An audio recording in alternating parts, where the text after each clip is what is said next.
Boa noite. Tudo bem com vocês? Passaram bem a semana? Temos Papa Novo agora, né? Francisco, grandes expectativas.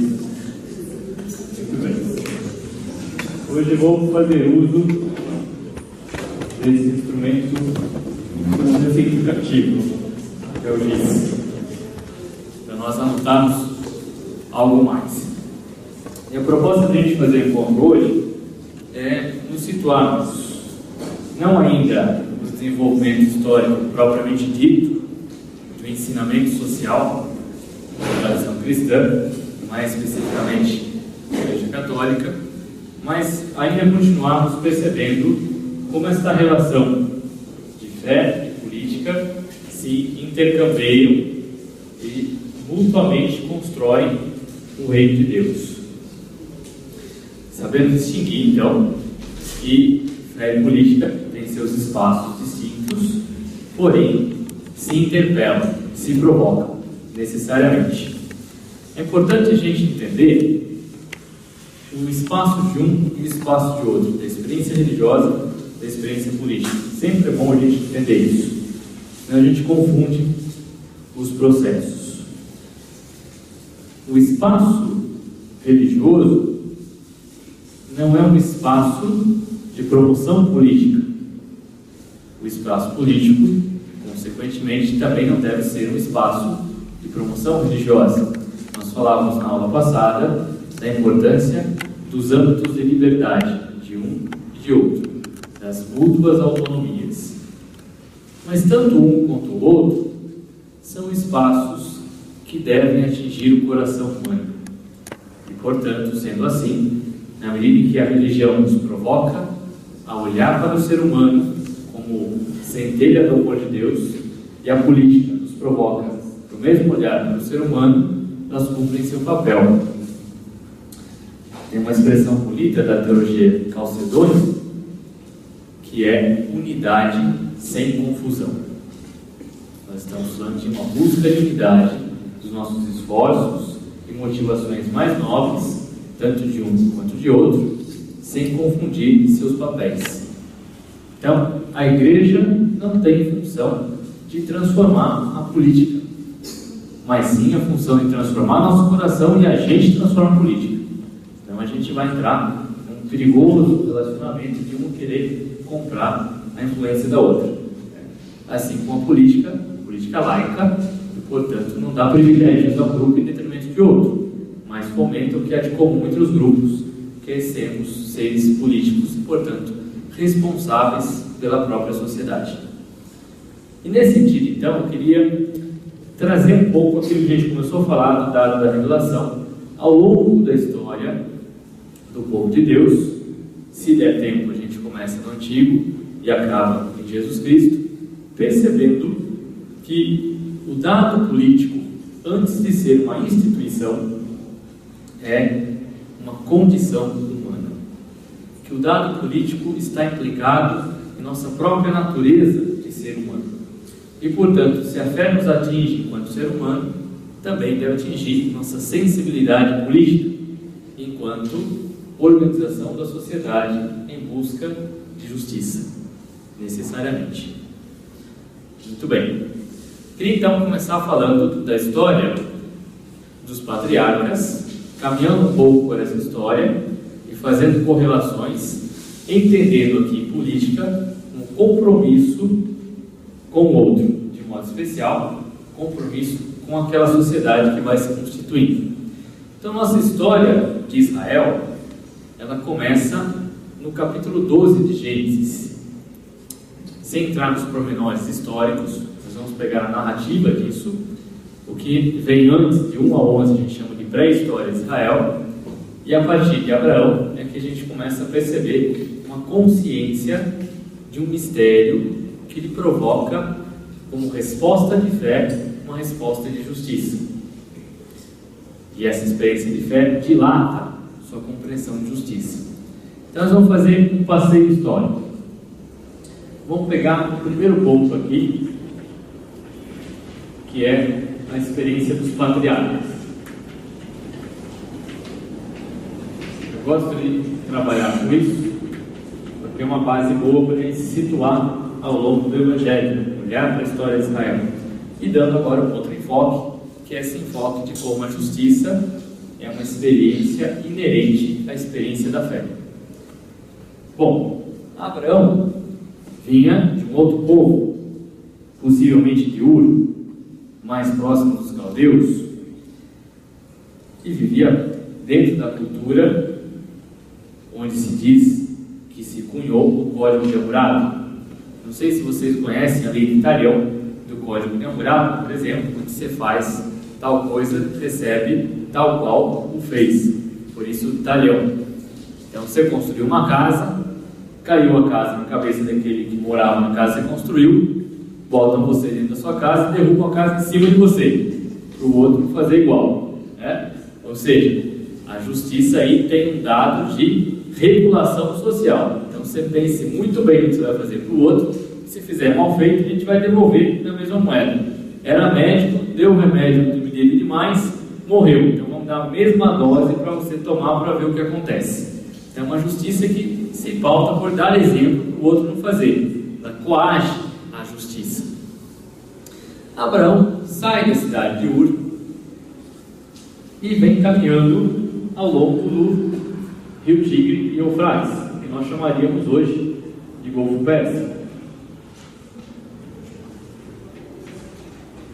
Sai de Ur e vem até Canaã. Na experiência de sair de Ur, Abraão descobre outra percepção de Deus. De um Deus que não está no templo, mas de um Deus que caminha com ele. E de um Deus que, ao caminhar com ele, se manifesta como um Deus justo, porque é um Deus que se apresenta como cuidadoso do seu povo. Abraão, portanto, sai de Ur, de uma religião onde Deus habita no templo, para encontrar um Deus que caminha com seu povo e vai se mostrando um Deus cuidadoso. A mudança de justiça, de uma justiça para a coação da ordem, para uma percepção de justiça marcada pelo cuidado. De modo que dessa experiência de justiça marcada pelo cuidado é que vai se firmar a consciência de aliança. Aliança em hebraico, tzedakah, é aquilo que está justo ou ajustado. Não tem distância entre eu e o outro. A gente fez menção disso na aula passada, né? E, portanto, a experiência de Deus vai fomentando uma consciência de cuidado do outro, porque se percebe por caminhos imperscrutáveis,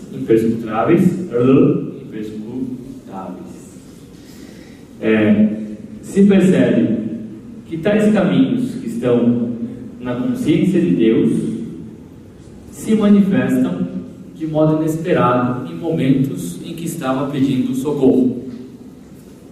E a concepção de salvação, então, é de que o povo passa algum perigo, se clama a Deus, Deus revela seus sinais que indicam o que devemos fazer. Então, não é um povo que fica esperando de Deus, mas é um povo que se põe a escutar os sinais de Deus, que são sinais que vão salvar a história do povo, portanto, sinais salvíficos, para indicar o que fazer. E aí está situado as várias histórias de Abraão, que ele se vê em conflito, em perigo, e clama a Deus que venha em seu auxílio, dando-lhe sinais de como agir. Então não é um Deus que se coloca no lugar do humano, não é um Deus que faz, portanto, pelo humano, mas que se apresenta em aliança com o humano. Fé vai sendo cunhado pela sabedoria hebraica com uma confiança. Nós podemos viver e enfrentar os desafios da vida porque Deus nos acompanha. Essa é a primeira experiência de fé. Dessa história dos patriarcas, nós sabemos que ela acaba com a história de José, que vem na mesma dinâmica de Abraão. Confia em Deus e vai perceber que nos momentos de perigo, Deus não lhe abandona.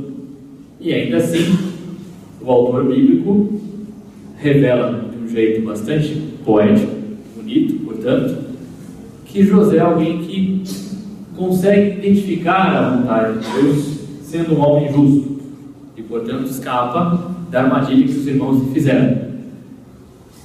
Os patriarcas, então, nos ensinam que devemos enfrentar a vida confiando em Deus, fazendo o que é justo, porque assim descobrimos que Deus, antes mesmo de nós, se manifesta, tem a iniciativa de apontar seus caminhos.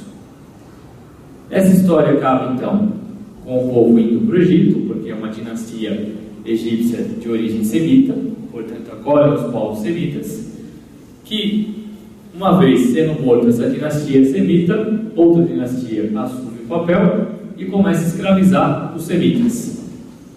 E aí nós fazemos a experiência de um segundo grande personagem bíblico, que é Moisés. A experiência do êxodo.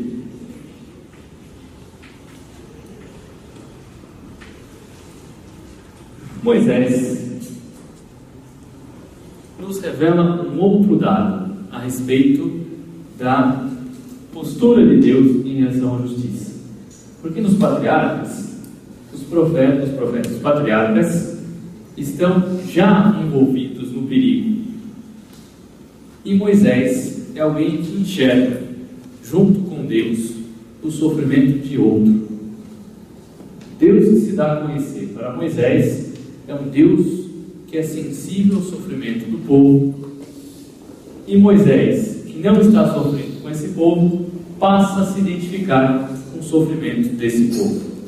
De modo que o autor bíblico vai dizer, põe essas palavras na consciência de Moisés, de um Deus que vê profundamente o sofrimento do seu povo e desce para ajudá-lo. Esse Deus tem iniciativa de ajudar quem sofre. Esse Deus não fica esperando pesar, para a hora que você estiver lascado, sem esperança nenhuma, não tiver para onde correr e pedir ajuda. Esse Deus vai ao encontro de quem está sofrendo e chama alguém para ajudá-lo. Nessa experiência, portanto, é que vai nascer uma consciência de monoteísmo. Os patriarcas nós falávamos de monolatria, se adora vários deuses, mas só aquele Deus justo é que nós adoramos. No Êxodo, passa a se adorar só o Deus de Israel, porque é visto como o único Deus. As pragas todas que são narradas indicam uma série de religiões em que cada praga corresponde a uma divindade. E em cada praga, que diz respeito, muito possivelmente, a alguma manifestação da natureza típica daquela época, em que, por exemplo, tendo uma enchente no Nilo, o povo se vê mais ou menos como a gente aqui em São Paulo, desesperado, né?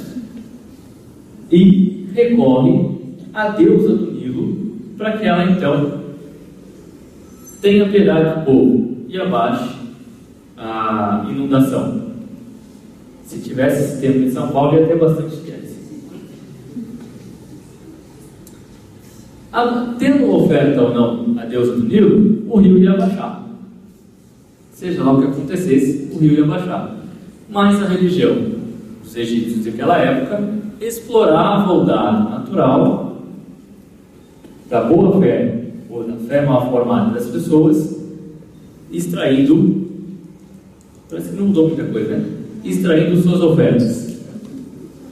A enchente, por sua vez, inunda, causa a morte de vários animais, e logo vem as pragas, vem mosquito, vem rã, em grande quantidade. O Nilo percorre todo o Egito. E para cada bicho, para cada praga, um tempo que explorava o povo, pedindo oferta para aplacar a ira daquela divindade.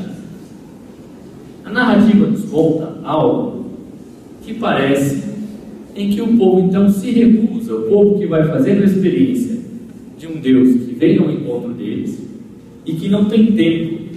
Se não tem tempo, não tem oferta possível a ser feita a não ser o nosso coração e o desejo de ser justo. Essa é a única oferta possível ao Deus de Israel, o nosso coração, nada mais. Portanto, esse povo que vai se identificando com um Deus justo se recusa a ofertar para as divindades atreladas às catástrofes naturais do Egito qualquer tipo de oferta, porque já ofertou seu coração ao Deus que Moisés recorda que é de Abraão, de Isaac e de Jacó. E portanto, supostamente, em amparo de alguns exegetas aqui, possivelmente nessa postura a enchente deve ter crescido como de costume, o povo não ofertou nada, e não ofertando nada, uma vez que a enchente não desce, os egípcios começam a botar a culpa nos israelitas. Por que a enchente não desce e a gente ofertou a deusa do Nilo? Porque os israelitas não ofertaram. E assim por diante. Com a morte do filho do faraó, o Deus mais forte do Egito, o povo então descobre que não existe Deus nenhum. Só o Deus de Israel é Deus. Claro que o autor bíblico tem seus contornos literários. Talvez não tenha morrido tanta gente assim, tanto primogênito, talvez não tenha morrido tudo isso. Mas é um modo de ele narrar a história e dizer que morreu o filho do faraó. E que, portanto, com a morte do filho do faraó, que não está implicado no desejo de Deus, mas enquanto percepção de que aqui não há uma divindade, só então o Deus de Israel é o verdadeiro Deus. E o verdadeiro Deus é um Deus justo, necessariamente. Tem um conto rabínico posterior a esse período que conta uma releitura da história. Nós sabemos que a história bíblica, a narrativa do Antigo Testamento, tem muitos autores e muitas perspectivas. Isso enriquece a literatura bíblica. E um conto diz então que quando morreu o filho do faraó, os anjos estavam convocando Deus a se alegrar porque os egípcios tinham morrido. E nessa narrativa rabínica, Deus responde: como posso eu me alegrar quando morreu um ser humano? Para dizer que nós vamos crescendo na consciência, a gente vai narrando a história, mas a gente tem consciência da história. No primeiro momento, pode parecer que Deus matou o filho do egípcio. Mas no segundo momento, como a gente que narra a história, a gente narra a história a partir da consciência que a gente tem, vai se percebendo que não. Que o que de fato aconteceu é que o povo percebeu que ali não havia nenhuma divindade. E que, portanto, não era mais necessário viver sendo explorado por uma consciência religiosa equivocada. E sim, seguir um Deus justo. Tanto é que saem muitos escravos, inclusive egípcios, atrás desse Deus justo. E eles saem e param no deserto. Há aqui um combate, então, entre uma religião do templo e uma religião do coração. Entre a religião que oferta alguma coisa para aplacar a ira divina e a religião que oferta o meu coração para ser justo. E no deserto há o conflito de entender que religião é essa. Tanto é que, então, não conseguindo aquilo que queriam, começam a girar em círculo e começam a voltar atrás. Vamos fazer um ídolo para ofertar sacrifício. E a insistência da religião do coração em dizer: não, nosso Deus só aceita nossa justiça. Portanto, os tempos todos que se passam nesse conflito está em depurar uma ideia de religião em que o sacrifício é um modo de explorar o povo para entender a justiça gratuita de Deus, especialmente para com quem sofre. Quando então o povo consegue compreender melhor a vontade de Deus de que se viva a justiça, de aliança, vão conquistar um espaço que foi tido como a Terra Prometida e que se passou a organizar politicamente, recusando-se a ser uma monarquia, que é o período das tribos. Nas tribos não tem rei. Por quê? Porque as tribos é a construção política, social, que advém da consciência de aliança e, portanto, de justiça comprometida com o cuidado do outro. 12 tribos, as 12 são responsáveis pelo equilíbrio de todas. Quando uma delas é atacada, as outras 11 enviam seus efetivos militares e se elege um juiz para organizar a defesa. Acabada a guerra, cada tribo volta para o seu lugar, porque não temos rei. Ou melhor, o Senhor é o nosso rei quando vivemos a justiça. Ele cuida de nós. Portanto, não tem necessidade de termos rei. Somos todos iguais. Cada patriarca tem sua igual dignidade na sua tribo. Mas ocorre aqui uma tentação. Os filisteus, que detêm a cultura do ferro, cruzam o mar e aportam no litoral de Judá. Os israelitas detêm a cultura do bronze. Portanto, a flecha de ferro fura o escudo de bronze. A espada de ferro quebra a espada de bronze.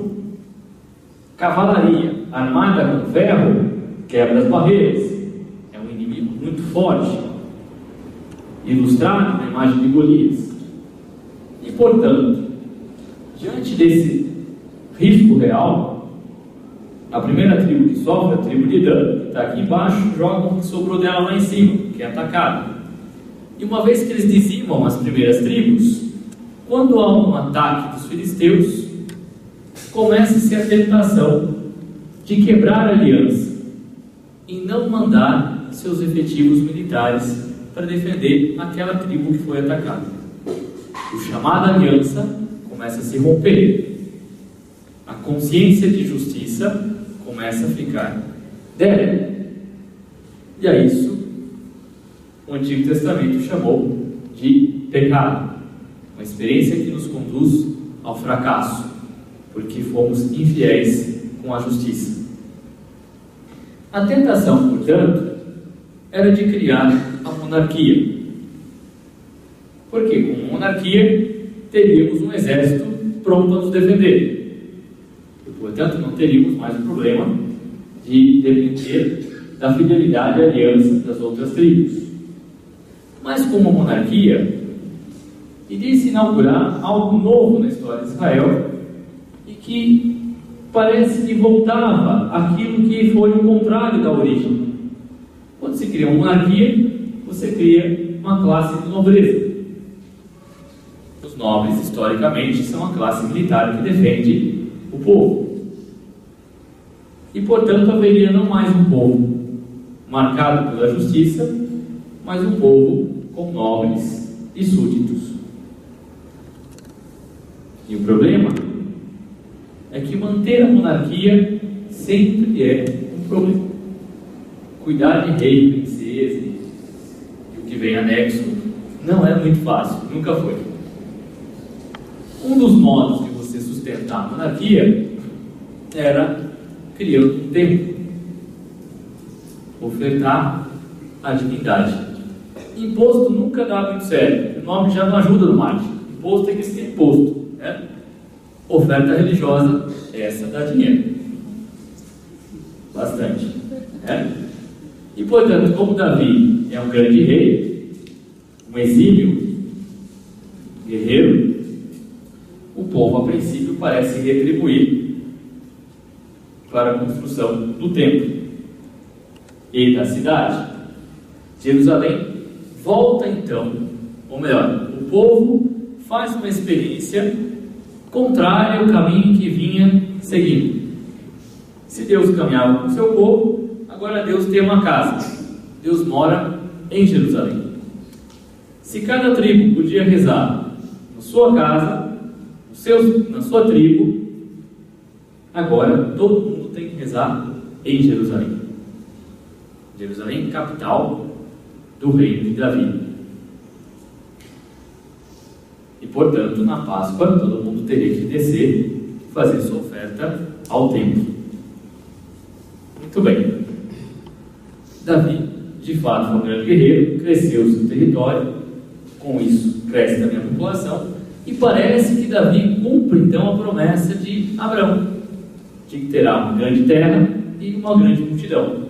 Já que ele conquistou todos os povos ao redor, podia ter uma paz que permitiria um crescimento. Morre Davi. Davi tem um problema de quem vai ser o herdeiro. O herdeiro que segue ao trono de Israel não é um guerreiro. Salomão possivelmente nunca pegou nenhuma espada para lutar com ninguém. Mas Salomão, dentro da monarquia, na medida em que a monarquia de seu pai goza de um período de paz, paz significa não tem nenhum inimigo no fronte, vai ter uma outra política monárquica. Qual é? Salomão conhece a sabedoria egípcia, conhece muito bem os mecanismos do mundo antigo de enriquecimento. E Salomão faz o seguinte: olha só, isso aqui é Israel.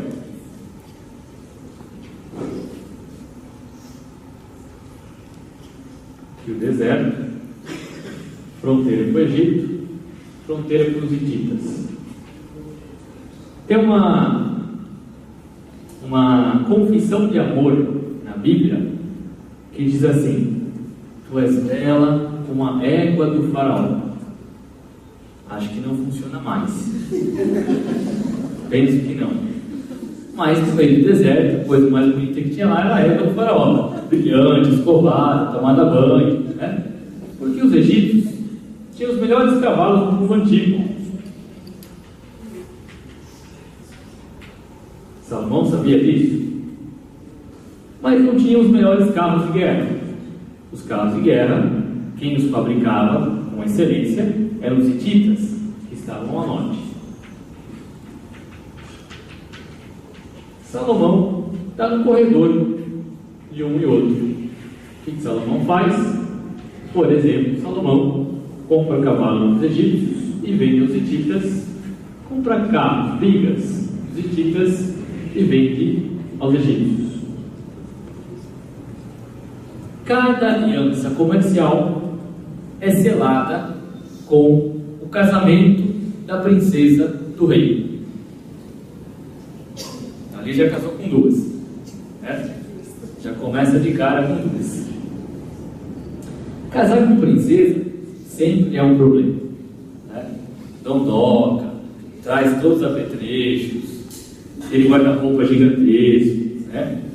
Todos aqueles sapatos, a corte.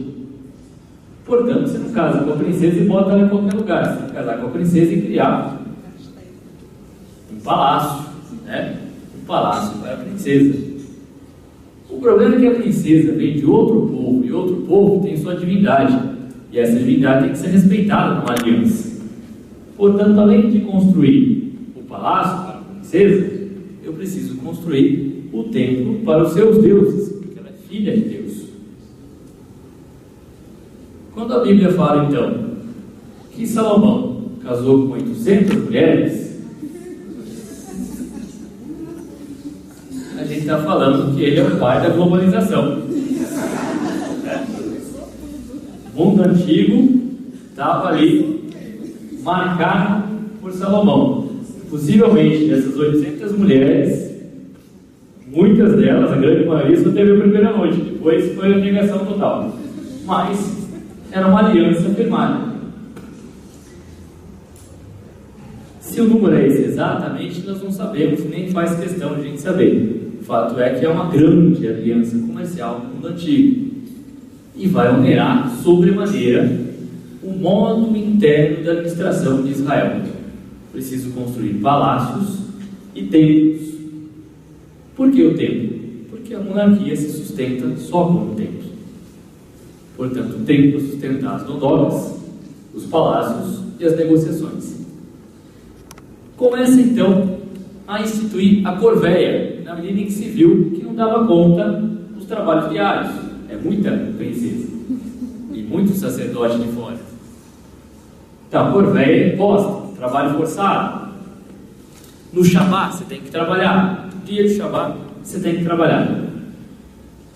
E você começa a trabalhar, ser explorado, inclusive, para a construção de um templo para outros deuses, e não o nosso. Começa a ter que conviver com uma série de conflitos sociais, morais, visões de mundo diferentes, marcados por uma religiosidade diferente daquela de Israel, pautada pela justiça. E quem fomenta isso é o próprio povo, que tem que construir essa estrutura das alianças políticas de Salomão. Logo, parece que estamos, como no Egito, trabalhando como escravos, porém em nossa própria terra. Percebe? Quando morre Salomão, Roboão assume, e já se estende algumas décadas nessa situação, até se tornar insuportável essa injustiça provocada pelo próprio rei, que deveria ocupar o lugar de ser o primeiro a cumprir a Torá e não cumprir para si mesmo. Quando Natan, por exemplo, critica Davi, qual é o pecado de Davi?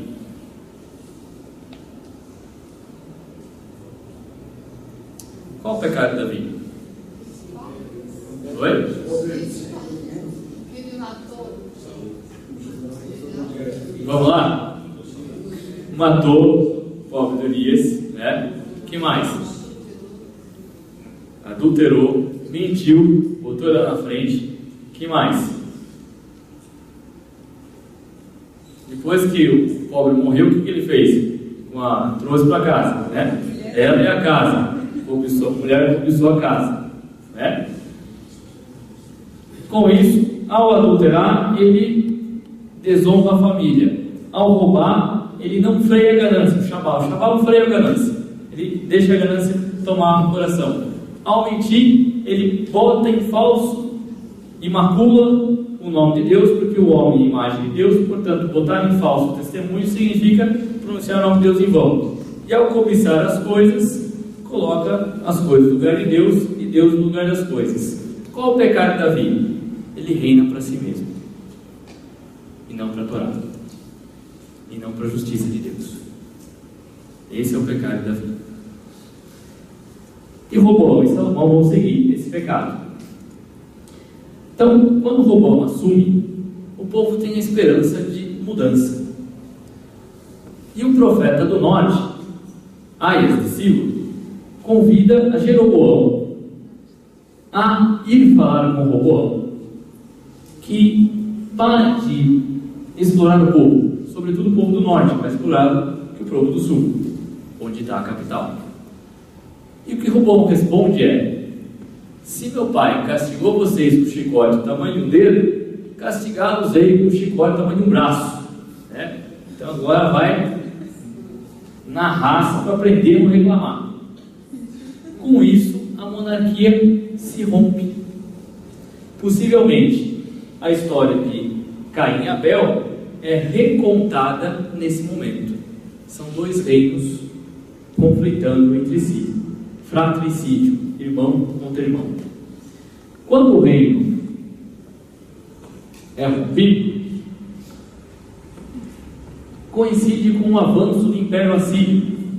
Os assírios estão crescendo e a lógica do Império não é outra a não ser de crescer, conquistar o que não foi conquistado.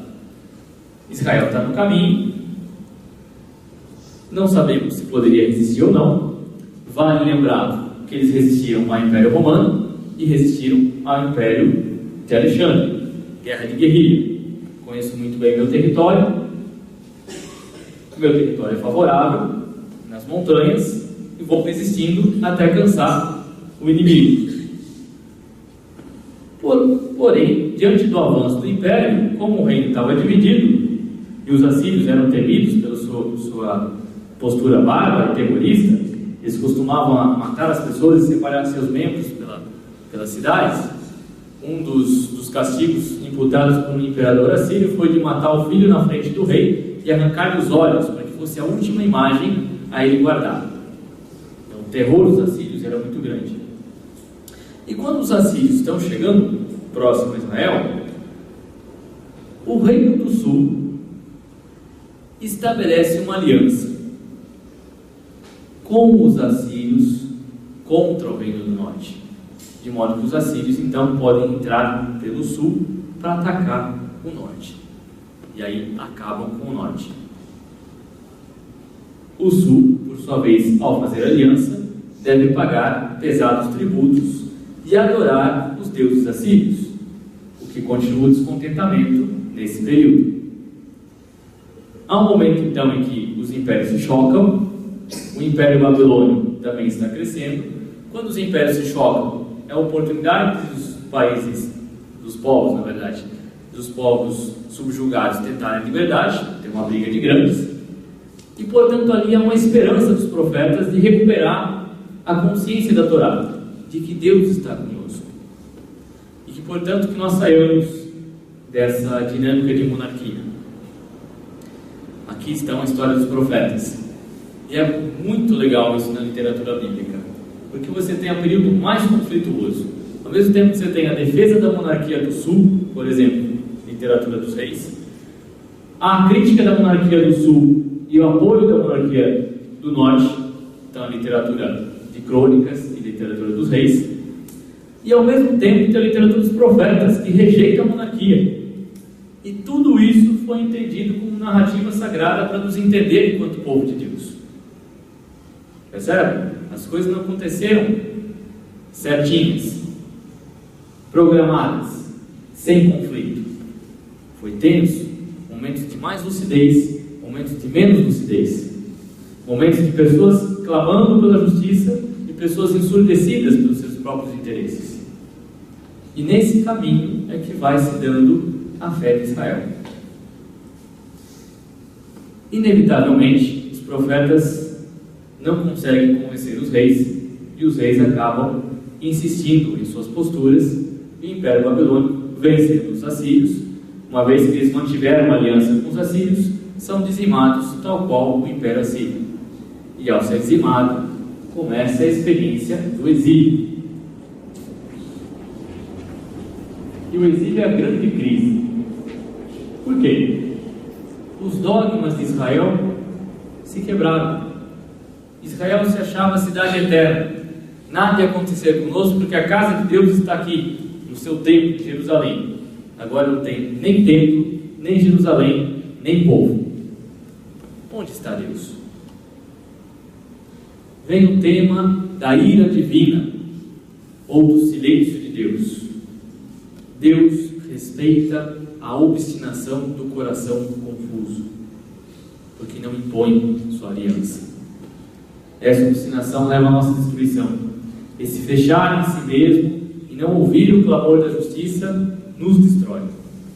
A expressão da tradução grega chama isso de esclerocardia, um coração que por falta de movimento de justiça vai se esclerosando e parando até morrer. O exílio é a grande crise da fé de Israel. E no exílio não sobra nada.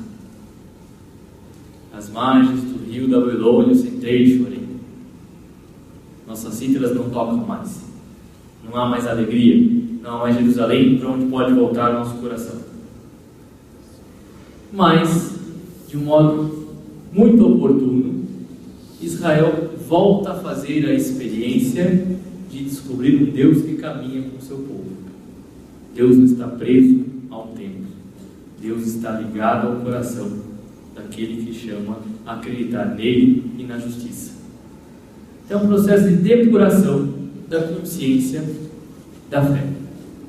Não tem mais tempo, não tem mais Jerusalém, mas vai se descobrindo novamente o Deus de Abraão, de Isaac e de Jacó. Não mais o Deus de Davi, uma como de Abraão, de Isaac e de Jacó.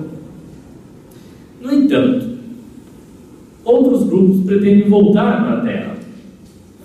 Quando os persas vencem os babilônios, ao vencê-los, dão o direito de voltar a reconstruir o templo. E a primeira coisa que vão reconstruir é o templo. O poder religioso e o poder político vão se concentrar, porque não temos mais monarquia. Esdras com poder religioso, Neemias com poder político. E nesse momento, na medida em que a devastação da cultura se deu por uma confusão com os outros povos, é um momento de depuração da fé. E há, por exemplo, aquela narrativa dos homens que têm que largar suas mulheres porque não são judias. Aqui nós começamos a falar de judaísmo, do povo do sul de Israel, Judá. Ao mesmo tempo, a Bíblia narra a história de Ruth,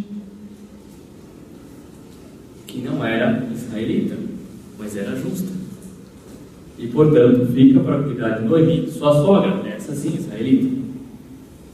Duas perspectivas radicalmente opostas. Religião do tempo, religião do coração. Percebe? Nessa lenta percepção, então, da reconstrução do templo, já ocorre que Alexandre, o grande imperador, começa a conquistar o mundo, morre muito cedo, uma picada de malária, morte estúpida, né? E a resistência da família sacerdotal dos Macabeus vão ocupar o espaço histórico de lutar contra os helênicos. Não conseguindo então derrubar os judeus, os helênicos resolvem reconhecer sua autonomia política. Nessa autonomia política concentra-se o poder religioso e o poder político. O sumo sacerdote detém o poder religioso e político, uma vez que não tem mais descendente de Davi. E isso então vai percorrer até o Império Romano. Os romanos, quando se esfacela o Império de Alexandre, vão dizer: olha, a gente não se preocupa com o que vocês rezam, pode rezar para quem quiser, fazer o que quiser, só não dê trabalho e me dê dinheiro. Assim pensa o romano, né? Não deu trabalho, deu dinheiro, pode rezar para quem quiser. Diferente dos gregos, que queriam colocar seus deuses no templo, maneira de então reduzir a consciência de resistência. O romano lida de outra maneira com isso. Nós chegamos então 8h30, intervalo? 8h20. Nós chegamos então às raias do Novo Testamento: o exílio, reconstrução do templo,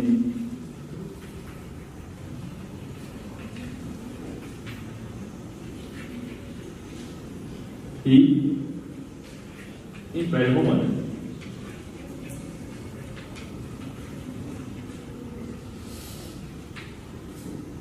Para encerrarmos essa primeira parte,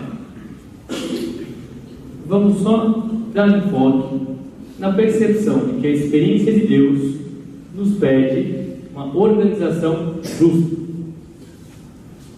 Dado que vem da experiência de um Deus que se manifesta como cuidadoso para com o seu povo, e que ao então vivemos essa aliança, nossa resposta de fé concreta resulta numa cultura de cuidado para com o seu povo.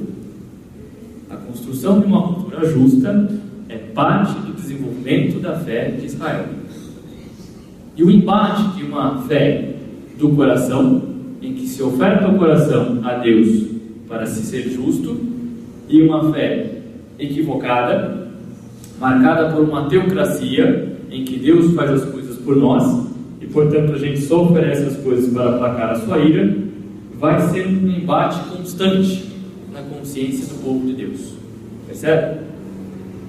Ora, há mais consciência de justiça, ora, há uma consciência mais confusa do que de fato se manifesta como vontade de Deus. E a monarquia é a grande tentação, porque a monarquia exige um Deus do tempo.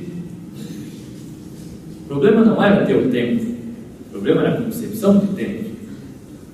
no qual então se é necessário ofertar algo para se estar em comunhão com Deus, dispensando nessa oferta a busca da justiça. Certo?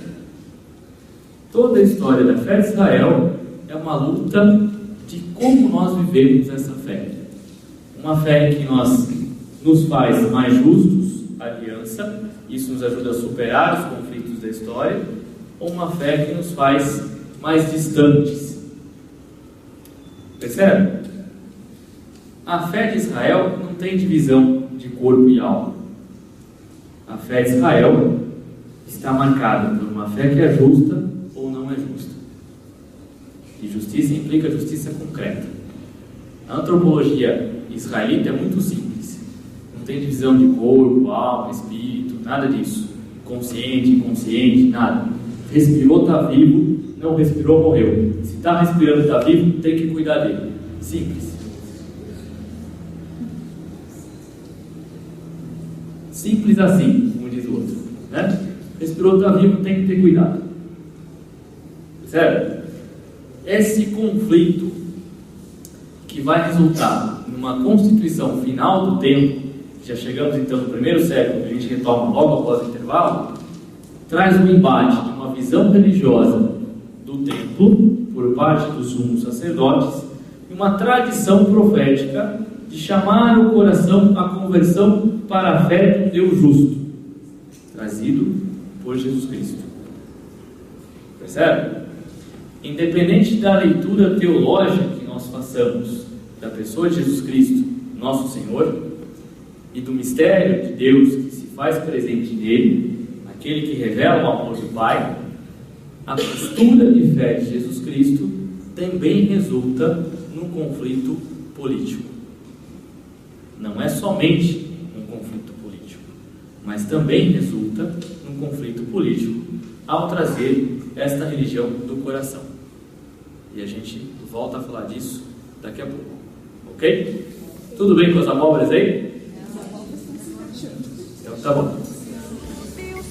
Que dão sustento, trazei também vossa voz e todo anseio. Não quero ver-vos dispersos ao relento. Vinde, aprendei o caminho que é novo. É a casa do Pai a vossa espera. Olhar e gestos diferentes, a luz do perdão que o mal supera. E quem vivendo em espírito pobre escolhe a paz e tem sede de justiça, jamais se entregue.